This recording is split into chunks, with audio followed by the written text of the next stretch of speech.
First of all, முதல்ல இங்கே குழுவிற்கும் அனைத்து இளைஞர்களுக்கும் ஒரு மிகப்பெரிய சொல்யூட் அடிக்கணும் இங்க வந்திருக்கோம். ஸோ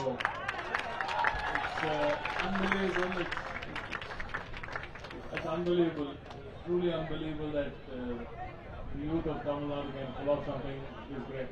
And நிறைய பார்த்துருக்கோம், நிறைய அரசியல் வாழ்க்கையில். ஃபர்ஸ்ட் ஆஃப் ஆல் என் பேர் ராஜா, நான் மன்னார்குடியில வந்திருக்கேன்.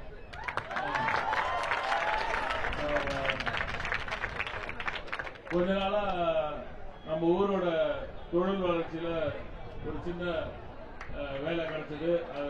அது என்னால அது நாங்க ஒன்றும் பெருசா செய்யல, நீங்க எல்லாம் இருக்கீங்கன்றத தூக்கி உலகத்துக்கு காமிச்சோம், அவ்வளவுதான். So that was the strength of Tamil Nadu. So I'm here. நான் ஆக்சுவலா 2-3 நாளா வரணும்னு நினைச்சிட்டு இருக்கேன். பல பேர் வந்து ஒரு சந்தேகம், ஒரு டவுட் இது மேல போட்டுட்டே இருக்காங்க. இது யார் பண்றா? இங்கேருந்து நிறைய பேர் என்கொயர்லாம் பண்றாங்க. யார் இதுக்கு பின்னாடி இருக்கிறா, இதுக்கு முன்னாடி இருக்கா, சைட்ல இருக்கா, லெப்ட்ல இருக்கா, ரைட்ல இருக்கிறா, இந்த கேள்வி எல்லாம் நிறைய கேட்டிருக்காங்க. இதுல என்ன ஒரு ஃபனி பார்ட்னா, இத்தனை நாளா வந்து இன்னைக்கு வரைக்கும் நம்ம இளைஞர்களோட அருமையும் அவங்களோட பெருமையும் இன்னைக்கு வரைக்கும் அவங்களுக்கு தெரியலன்றதுதான். யாரும் பின்னாடில தள்ளலாம் தேவையில்ல, தாமா எழுதுற கூட்டம் தான் இதெல்லாம். இந்த ஊருக்கு, இந்த மண்ணுக்கு, நம்ம மக்களுக்கு, நம்ம மொழிக்கு, நம்ம இனத்துக்கு, நம்ம ஒட்டுமொத்த வளர்ச்சிக்கு ஏதாவது ஒரு பிரச்சனைனா அங்க முதல்ல வந்து நிக்கிறவ ஒரு தமிழ, ஒரு தமிழ் இளைஞன். அது எந்த காலத்திலயும் அது மாறினதே இல்லை. அது ஆரம்பத்துல இருந்து அப்படிதான் இருந்தது. அது இன்னைக்கு நேரத்தில் இல்ல. நான் ஒரு திமுக காரன், நான் அங்கிருந்து வந்திருக்கேன். அதற்காக ஒரு திமுக காரன் மட்டும் தான் எல்லாத்தையும் செய்யறான்ற நான் சொல்ல மாட்டேன். ஆனா திமுகவோட எழுச்சியோட முதல் காரணம் ஒரு இளைஞர்களோட போராட்டம் தான். அப்ப தமிழுக்காக இந்த இளைஞர்களோட போராட்டம். அதனால எங்களுக்கு அந்த சத்தியெல்லாம் புரியும். ஆனா சமீபத்தில் நாங்களே ஒரு சின்ன தப்பு பண்ணோம். அது என்னன்னு சொல்லிடுறேன். இல்ல இதெல்லாம் உங்களுக்கு தெரியல, என்னப்பா இதெல்லாம் உங்களுக்கு தெரியல, அது உங்களுக்கு புரியாது போப்பா, இது உங்களுக்கு தெரியாது போப்பா அப்படின்னே சொல்லிட்டோம். அது புரிய வைக்கிறதுக்கு டைம் எடுக்கல. அதனால ஒரு சின்ன பின்னாடி சந்திச்சிருக்கோம்.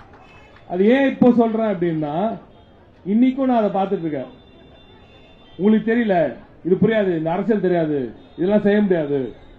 நீங்க தம்பி இப்ப பாடகர் ஒருத்தர், ரேப் பாடகர் ஒருத்தர், அவரோட வரிகள்ல ரொம்ப அழகா சொன்னாரு. எங்களை அடக்க நிறைக்கணும்னு ரொம்ப அழகா சொல்லிட்டே இருந்தாரு. அதுல ரொம்ப ஆழமான கருத்துக்கெல்லாம் இருந்தது. நீங்க வெறும் பக்கத்துல உட்காந்து பீட் கொடுத்துட்டு மட்டும் கை தட்டிங்களா, இந்த வார்த்தைகள் புரிஞ்சு கை தட்டிங்களான்னு தெரியல. வார்த்தைகள்ல ரொம்ப ஆழம் இருந்துச்சு, ரொம்ப அற்புதமா எழுதியிருந்தாரு.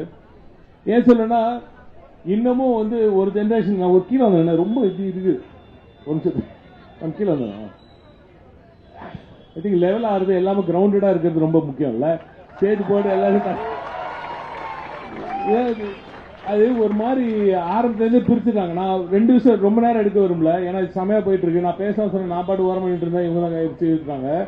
பட் நான் எதுக்கு வந்தேன்னா, we have stopped understanding where we came from, right? So the DMK itself, for my party itself, my leader and everybody in the DMK, I think we want to just touch back and see where we came from. நாங்க எந்த எழுச்சியில இருந்து வந்தோமோ அந்த எழுச்சி இப்ப இன்னைக்கு இங்க இருக்கு. அதை கொஞ்சம் தொட்டு அது இன்னும் கொஞ்சம் உங்க வைப்பை கொஞ்சம் புடிச்சிட்டு போகலான்னு வந்தேன். I want to understand, right? So I think we missed that. And இன்னைக்கு நான் வெளியில இருந்து பார்க்கும்போது எதுக்கு நிறைய பேர் வந்து கேட்குறீங்க, நீங்க முன்னாடியே வரல, ஏன் அங்க நீங்க இதை பண்ணல, இன்னைக்கு பண்ணல. ஒரு நிமிஷம் திமுக ஏதாவது இன்னைக்கு செஞ்சு இருந்துச்சுன்னா உடனே இது மொத்தத்தையும் திமுக பிராண்ட் பண்ணிருப்பாங்க. கரெக்டா? we don't want that to happen. This is a fantastic, தன்னெழுச்சியான ஒரு அற்புதமான மூவ்மெண்ட், ரைட்? நான் எப்பவுமே சொல்றது, திமுக வந்து ஒரு மக்கள் இயக்கம் சொல்லுவேன். ஒரு மக்கள் இயக்கம். இப்ப நம்ம நிக்கிறோம் இந்த ஆபீஸ், இந்த கம்யூனிஸ்ட் ஆபீஸ், ஒரு மக்கள் இயக்கம். கம்யூனிசம் என்பது ஒரு மக்கள் இயக்கம், right? Unless you feel and unless you understand that ideology, you're not going to go anywhere. அந்த ஐடியாலஜி புரியாம, அந்த கொள்கை புரியாம, சும்மா நானும் வந்தேன், நானும் நின்று, நானும் பேசிட்டு போயிட்டு இருந்தா 2 இடத்துல கையெழுத்து போட்டு 2 பேனர் பிடிச்சிட்டு போறது இல்ல கதை. நீங்க ஏன் வந்தோம், இவ்வளவு தூரம் வந்துட்டீங்க, fantastic, hats off. So salute to all of you that you come here. But I know for a fact that நிறைய பேர் இங்க பசங்களோட வந்திருக்காங்க. என் பசங்களும் இங்கதான் இருக்காங்க எங்கேயோ. ஸோ அதனால அவங்களும் வந்திருக்காங்க இங்க. சோ அது என்னன்னா அவங்க எல்லாம் இவங்க கூப்பிட்டாங்கன்னு வராங்க. இந்த மச்சான் இன்னைக்கு நான் நடக்குது, நான் போறேன், இன்னைக்கு வந்து இன்ஸ்டால் அதை பார்த்தா இதுல அதை பார்த்தான்னு ஒரு சில பேர் இங்க வந்திருக்கீங்க. தயவு இவ்வளவு தூரம் வந்துட்டீங்க. கூட்டிட்டு வந்தவங்களுக்கு முதல்ல எங்களோட மிகப்பெரிய நன்றி. வந்தவங்க இதையும் பாருங்க, இதுக்கு அகைன்ஸ்டா நிக்கிறவங்களையும் பாருங்க, ரெண்டுத்தையும் பாருங்க. தயவு செஞ்சு ரெண்டுத்தையும் பாருங்க, இதை மட்டும் பார்க்காதீங்க. அவங்க சொல்ற கதையும் பாருங்க. இததான் என் தாத்தா ஒருத்தர் சொல்லிடுறாரு, பேர் பெரியார்னு.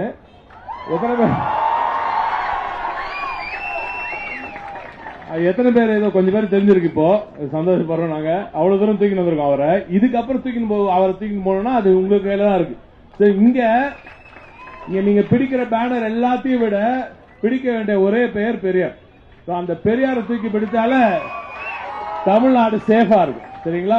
இவ்வளவு தூரம் தூக்கி நான் சொல்ல வந்த மேட்டர் மட்டும் முடிச்சிட்டேன். நான் பேசினா போயிட்டு இருப்பேன்.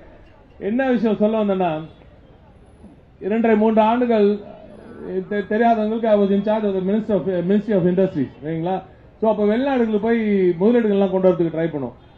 அங்க போகும்போது எல்லாரும் கேட்கறது ஒரு விஷயம் தான், how is Tamil Nadu different, right? why should we invest in Tamil Nadu? ஏன் தமிழ்நாட்டில் கொண்டு போய் இன்வெஸ்ட்? நல்ல கேள்விடா. ஆனா அதுல என்ன விஷயம் ஏன் மட்டும் சொல்றேன். தமிழ்நாடு இந்தியாவின் நம்பர் 1 மாநிலம் in many aspects, not just a single aspect, right? Not just one aspect.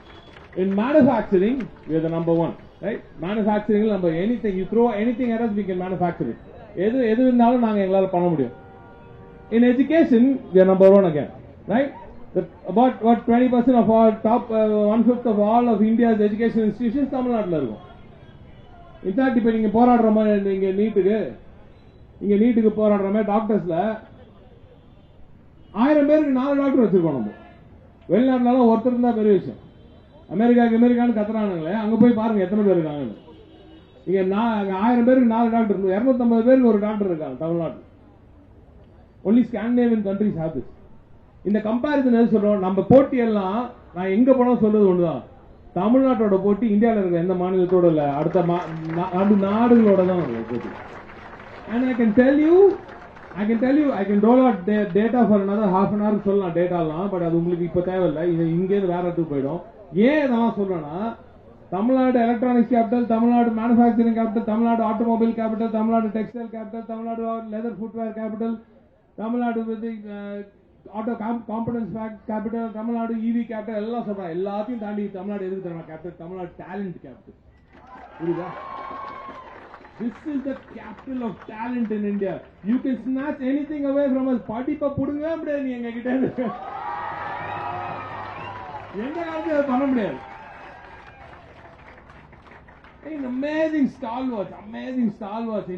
இன்னைக்கு அம்பேத்கர் இங்க தூக்கி பிடிச்சவன இங்க இருக்கிறவங்க எல்லாம் அவருக்கு சொல்லிட்டு அடிக்கிறாங்கன்னா, அன்னைக்கு அவர் எழுதின அந்த கான்ஸ்டிடியூஷனை இன்னைக்கு வரைக்கும் பாதுகாத்து அதை உயிரா பாதுகாக்கிற ஒரு ஊர்னா தமிழ்நாட்டில் இருக்கு. And this should be cutting across the spectrum, right? This should be cutting across the political spectrum. இது ஒரு apolitical மூவ்மெண்டா இருக்கணும்ன்றது நாங்க ரொம்ப தெளிவா இருக்கோம். எங்க தலைவரும் அதுல ரொம்ப தெளிவா இருக்கோம். If you see, இங்க யாருமே திமுக கூட நான் எப்பவுமே ஒரு வெள்ளச்சட்டை போட்டு இங்க கொடியை போட்டு தான் வருவேன். இங்க என் கொடி இல்லாம நான் வெளில வர மாட்டேன். நீங்க casual க்ளோதிங்ல வந்திருக்கேன்னா, because I want this, we don't want to be even seen as trying to hijack anything, right? We want this to be completely organic, and that is why இருந்தாலும் ஒரு ஷோ ஆஃப் ஸ்ட்ரெங்க்த்துக்காக உங்க கூட நாங்க இருக்கோம் சொல்றதுக்காக நேற்று எங்களது மனது கழக தலைவர் அவர்கள் மு.க. ஸ்டாலின் அவர்கள் சொல்லி நம்ம பார்லிமெண்டரி பார்ட்டி லீடர் கனிமொழி அவர்கள் டெல்லிக்கு போயிட்டு அவங்க பார்த்திருக்காங்க. அங்க உட்கார்ந்து எல்லாரும் மீட் பண்ணிருக்காங்க. brutality that happened yesterday and the days before that, the Delhi police செய்த அந்த விஷயங்கள் எல்லாம் வன்மையாக கண்டிக்கத்தக்கது. இன்றும் இங்க தமிழ்நாட்டிலும் ஒரு சில இடத்துல நடந்திருக்கு. I don't want to politicize this. தம்பி பாடும்போது கூட இல்ல, இந்த நம்ம ராணுவ வீரர் கூட சொன்னாரு, போலீஸ் இப்படி வரலாம் அப்படி வரலாம்னு. போலீஸ் வேற மாதிரி கூட வரலாம். அது கூட நடந்துட்டு இருக்கு. நிறைய பேர் ஏன் பேட்ச் இல்லாமலாம் சில அரெஸ்ட் நடக்குதுலாம் உங்களுக்கு தெரியல. But we don't want to politicize this thing.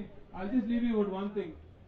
எந்த பெருமை உங்களுக்கு இருக்குதோ இல்லையோ, தமிழ்நாட்டு மாதிரி ஒரு படிச்ச மாநிலம் இல்லன்ற பெருமை என்னைக்குமே இருக்கு. பெடரலிசம்னா மற்ற இந்தியாவில் இருக்க ஒரு மாநிலம் ஒரு லெவல்ல வளர்ந்துருக்கு. நீ இந்த மாநிலம் இவ்வளவுதான் வளர்ந்துருக்குன்றனால இந்த மாநிலத்தெல்லாம் பிடிச்சி இப்படி எடுத்து ஒரே லெவல்ல ஆக்கணும் அப்படின்றது பெடரலிசம் கிடையாது. வளர்ந்த மாநிலத்தையும் இதே இடத்துல கொண்டு வந்து அவங்களை வளர வைங்க. எங்களுக்கு ஏற்கனவே கல்வியில சிறந்த தமிழ்நாடு, இந்த தமிழ்நாடு மேல மற்ற மாநிலங்களும் பார்த்து கற்றுக்கொள்ள வேண்டும் என்பதுதான் தமிழர்களின் எண்ணம். அதற்காகத்தான் நாங்கள் we are ready to share our knowledge, we are here to share knowledge for India. Tamil Nadu என்று எது செய்தாலும் அது இந்தியாவுக்காக தான் செய்திருக்கிறது. இங்க நீங்கள் எல்லோரும் குடியிருப்பது மிகப்பெரிய ஒரு சந்தோஷம். உங்களுக்காக என்றுமே நிச்சயமாக திராவிட முன்னேற்ற கழகம் இன்று இல்ல 2017 இருந்து இந்த போராட்டத்தில் இருக்கும். One last thing, so much to say, but one last thing சொல்லி ஆகணும். நிறைய பேர் அந்த கான்டக்ட் பத்தி பேசிட்டு இருக்கீங்க. The conduct of the examination தான் இங்க பிரச்சனை அப்படின்றதா இன்னைக்கு கொஞ்சம் ஹைலைட் ஆகுது. அந்த எக்ஸாமே பிரச்சனைன்றதா நாங்க சொல்லிட்டு இருக்கோம். So I'll finish with my opening remark. எதுக்காக சொன்னா உங்களுக்கு புரியாதுன்னு சொன்னோம்ல, புரியாதுன்னா இப்ப உங்களுக்கு என்னதான் புரிய வைக்கிறதுக்காக வந்திருக்கோம் சொன்னல. நீங்க பாதி தூரம் வந்திருக்கீங்க. நீட்டோட கான்டக்ட் அந்த முறை சரியில்லை, அந்த எக்ஸாம் லீக் ஆகுது, அதாவது இதாவது இப்ப அந்த லெவலுக்கு வந்திருக்கீங்க. இப்பதான் பேச ஆரம்பிச்சிருக்கீங்க. வட இந்தியா இப்பதான் பேச ஆரம்பிச்சிருக்கு. நம்ம 2017 இருந்து பேசிட்டு இருக்கோம். நாங்க அனிதா இறந்த போது நான் நேர்ல போய் பார்த்தேன். இது எழிலன் வந்தாருங்க. எழிலன் அங்க இருந்தாரு. எங்க அண்ணா SS சிவசங்கர் அங்க இருந்தாரு. நேர்ல போய் பார்த்திருக்கேன். ஒரு வார்த்தை இன்னைக்கு வரைக்கும் என் காதுல ஓட்டினே இருக்கு. எடுக்கணும்னு சொன்னாங்க, இறந்தாங்க, இப்ப எடுக்க போறாங்க. அப்போ அவங்க அந்த இதெல்லாம் பண்ணணும்னு சொன்னாங்க, சடங்கெல்லாம். இல்லம்மா ரொம்ப ரொம்ப ஒரு மாதிரி இதாயிடுச்சுன்னு சொன்னாங்க. It's a very difficult word to hear. அந்த குழந்தை நீங்க பாத்தீங்கன்னா சத்தியமா சொல்றேன், இன்னைக்கு வரைக்கும் நான் சாவர வரைக்கும் அவன் முகம் வந்து மறக்கவே முடியாது. அப்படிப்பட்ட அந்த முகம் அது சிதைய ஆரம்பிச்சிருச்சு அப்படின்னு சொன்னாங்க. அதெல்லாம் பார்த்து வந்துட்டு இருக்கோம் நாங்க. We don't want that thing to keep going on and on. போன மாசம் வரைக்கும் செத்துட்டு இருக்காங்க நீட்னால. தயவு செஞ்சு ban NEET. This is just the beginning. Go ahead. Do not stop till we ban NEET. நன்றி, வணக்கம்.